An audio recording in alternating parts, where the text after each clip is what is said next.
வணக்கம் நண்பர்களே, இந்த வீடியோ பதிவில் முக்கியமான ஒரு கோயிலை பற்றி பார்க்க போகிறோம். வாங்க வீடியோக்குள்ளே போகலாம். திருவண்ணாமலை மாவட்டம் ஒரு ஆன்மீக மாவட்டம்னு எல்லாருக்கும் தெரியும். ஆன்மீக நகரமும் நல்லா தெரியும். இம்மாவட்டத்தில் சந்தவாசல் எனும் ஊரில் மிகவும் பழமை வாய்ந்த எங்கும் இல்லாத மேற்கு பார்த்த ஸ்ரீ பழனி ஆண்டவர் கோயில் உள்ளது. இக்கோவில் மேற்கு திசை பார்த்து அருள்பாலிக்கிறார். ஸ்ரீ பழனி ஆண்டவர் திருக்கோயில் இக்கோயில் மிகவும் சக்தி வாய்ந்த செவ்வாய் பரிகார ஸ்தலமாகவும் விளங்குகிறது. இங்கு வரும் பக்தர்கள் தொடர்ந்து 7 செவ்வாய்க்கிழமை கோவிலுக்கு வந்து தீபம் ஏற்றி வழிபாடு செய்தால் அவர்களுடைய உண்மையான கோரிக்கை நிறைவேறுகிறது என்பது ஐதீகம். இது உண்மை என பலன் பெற்றவர்களும் நிறைய பேர் கூறுகிறார்கள். மற்றும் இக்கோவிலில் மாத கிருத்திகை அன்று சிறப்பு அலங்காரம் வழிபாடுகள் நடைபெறுகிறது. கந்த சஷ்டி நாட்கள் மற்றும் சத்ரு சம்ஹார யாகம் தொடர்ந்து 6 நாட்கள் நடைபெறுகிறது. மாத தைப்பூசம் அன்று சிறப்பு வழிபாடு, தேய்பிறை சஷ்டி, வளர்பிறை சஷ்டி நாட்களில் சிறப்பு வழிபாடு மக்கள் வருகை அதிகமாக உள்ளது. மற்றும் பங்குனி உத்திரம் பழனி ஆண்டவருக்கு லட்சார்ச்சனை நடைபெறுகிறது. மற்றும் மாத கிருத்திகையில் சாமி கோயில் உலா நடைபெறுகிறது. ஆடி கிருத்திகை அன்று சாமி உள்ளூர் வீதி உலா நடைபெறுகிறது. இத்திருவிழாக்கள் வெகு விமர்சையாகவும் மக்களுடைய ஆதரவோடு வெகு விமர்சையாக நடைபெறுகிறது. மற்றும் மேற்கு பார்த்து உள்ள ஸ்ரீ பழனி ஆண்டவர் கோயில் என்பதால் இது செவ்வாய் பரிகார ஸ்தலமாக விளங்குகிறது. வடக்கு பார்த்த கோபுரம், மேற்கே ராஜகம்பீர மலைத்தொடர்கள், அருகில் படைவீடு ஸ்ரீ ரேணுகாம்பாள் கோவில் என மிகவும் ரம்மியமான சூழலில் இக்கோயில் அமைந்துள்ளது. இப்பழனி ஆண்டவர் வணங்கினால் தொழில் வளர்ச்சி, திருமண தடை நீங்கும், குழந்தை பேறு கிடைக்கும், கடன் தொல்லை நீங்கும், எதிரி தொல்லை நீங்கும். இவை அனைத்தும் தொடர்ந்து 7 செவ்வாய்க்கிழமை தீபம் ஏற்றி வழிபட உங்களுடைய உண்மையான கோரிக்கை உண்மையாக நிறைவேறும் என்பது நிச்சயம். இக்கோயிலில் உள்ள இடம் புஷ்பகிரி சந்தவாசல் எனும் கிராமம். படைவீடு செல்லும் வழியில் இக்கோவில் உள்ளது.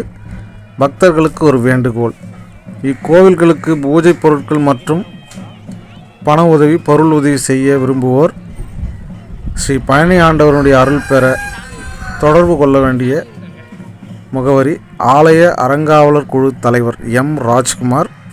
அவருடைய மொபைல் நம்பர் 98 94 85 05 45. இந்த எண்ணுக்கு தொடர்பு கொண்டு கோவிலுக்கு தேவையான அனைத்து பூஜை பொருட்கள் மற்றும் டொனேஷன் தர இவரை தொடர்பு கொள்ளலாம். கோவிலின் ஆலய அர்ச்சகர் செல்லா என்கிற ஞானஸ்கந்த குருக்கள் அவர்கள். நன்றி.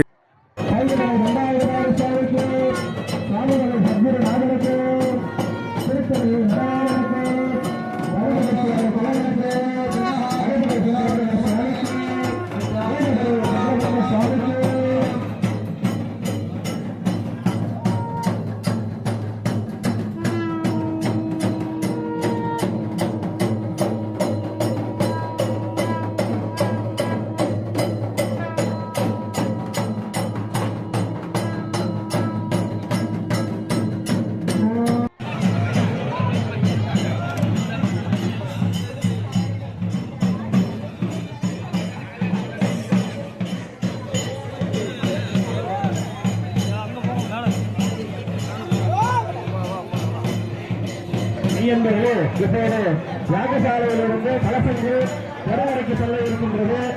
ஆகவே பக்தர்கள் அனைவரும் செல்வதற்கு வழிவிட்டு ஓரமாக இருக்க வேண்டும். கலசத்தை தொடக்கூடாது.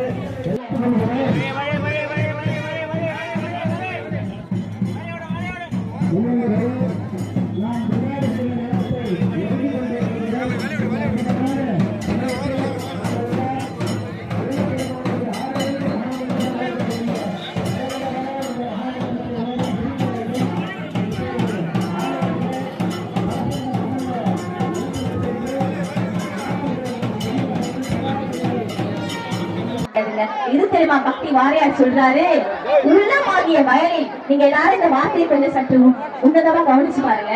உள்ளமாகிய வயலில் ஆணவமாகிய காட்டை அழித்து அகங்காரம் என்ற கல்லை பிளந்து மௌனம் என்ற விதையை விதைத்து அன்பு என்ற நீரை ஊற்றி ஞானம் என்ற பயிர் வளர்கின்ற பொழுது அதை தின்ன வரும் பறவைகளைப் போல காமம், கோமம், மதம், மச்சரியம் என்ற பறவைகளை எல்லாம் இறைவன் என்ற திருநாமத்தை கொண்டு கல்லால் எரிந்தடித்தால் அதில் வரக்கூடிய கனிதான் பக்தின்றார். பக்தின்றாருங்க. நம்மளுடைய மனசுல எந்த விதமான ஒரு அழுக்கு எண்ணமும் இல்லாம நம்ம எல்லாம் அரோஹரா அரோஹரா அரோஹரான்னு நம்ம வாய் முழுக்க நம்ம இன்னைக்கு கூப்பிட்டு இருக்கோமா இல்லையாங்க? இந்த நல்நாள நிஜமாவே சொல்றது ரொம்ப சிறப்பா இருக்கணும்னா அதுவும் பாருங்க, இந்த பண்பாடுனா என்ன தெரியுமாங்க? நம்மளுடைய தினசரி வாழ்க்கையை நாம என்னெல்லாம் செய்யறோம், கணவன் மனைவிக்காகவும் மனைவி கணவனுக்காகவும் நாம என்னெல்லாம் பண்றோம், அவங்களை எப்படி வழி நடத்துறோம், நம்ம எப்படி பண்பாடு தவறாம இருக்கோம், நம்ம எப்படி ஒழுக்கத்தோட இருக்கோம், நம்ம எப்படி குடும்பத்தை கட்டி காப்பாத்துறோம், என்னெல்லாம் பண்றாங்கன்றாங்க அந்த பண்பாடு. அந்த பண்பாடுல பாத்தீங்கன்னா ரொம்ப தலை சிறந்து விளங்குவது பெண்கள் தான்.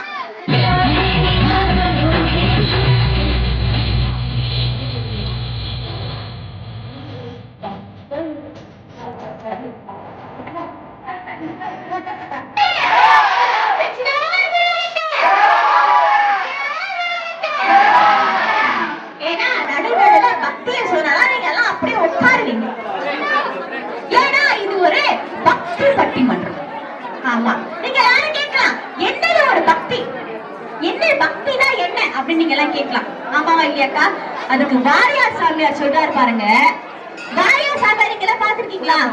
உடல் முழுவதும் திருநீரை பூசிக்கொண்டு பழுத்த பழமாக அவர் இருப்பார். அவர்தான் வாரியார் சாமி.